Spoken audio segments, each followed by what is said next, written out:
विशाखा ने आखिरकार विक्रांत को सारा सच बता दिया। वो सच जिसे सुनकर विक्रांत की जिंदगी का पूरा आधार हिल गया। मन्नत के सामने जब यह सच्चाई आई कि विशाखा ही विक्रांत की असली माँ है, तो उसने एक पल के लिए भी इस बात पर भरोसा नहीं किया। उसे लगा कि शायद यह विशाखा की कोई नई चाल है, कोई नया खेल जिसमें विक्रांत को फंसाया जा रहा है। लेकिन इस बार सच्चाई कुछ और ही थी, इतनी गहरी, इतनी दर्दनाक कि सुनकर हर किसी का दिल दहल उठे। विक्रांत ने विशाखा का हाथ थामा, उसकी आंखों में देखा। उन आंखों में वर्षों का दर्द, एक माँ का गहरा पछतावा और एक बेटे से बिछड़ने का गम साफ झलक रहा था।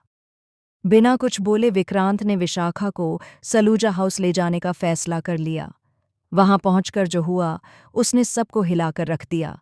जैसे ही नीतू ने दरवाज़ा खोला और सामने विशाखा को देखा, उसके चेहरे का रंग उड़ गया। उसकी आंखों में डर, अपराधबोध और अतीत की यादें एक साथ उमड़ आईं। रॉबिन भी कुछ पल के लिए सन्न रह गया, जैसे किसी ने उसके सीने पर पत्थर रख दिया हो।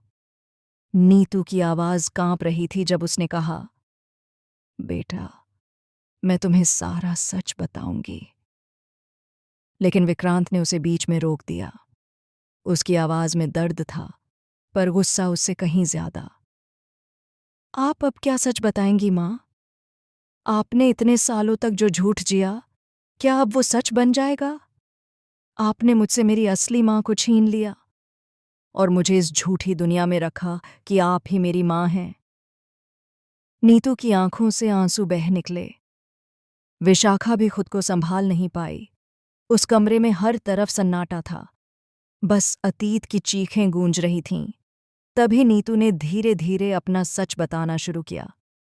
उसने कहा कि सालों पहले जब एक हादसे में अस्पताल में आग लगी थी, तब उसने एक नवजात बच्चे को बचाया था, और वो बच्चा कोई और नहीं बल्कि विक्रांत था। नीतू को लगा कि उस बच्चे की मां मर चुकी है, इसलिए उसने उसे अपने बेटे की तरह पाला। लेकिन बाद में उसे सच्चाई पता चली कि वह बच्चा किसी और का था, विशाखा का। लेकिन यहाँ कहानी खत्म नहीं होती। विशाखा ने उस वक्त एक और बड़ा राज खोला। नीतू, तुम्हें पता भी नहीं कि तुम्हें उस रात किसने झूठ बोला था। किसी और ने नहीं,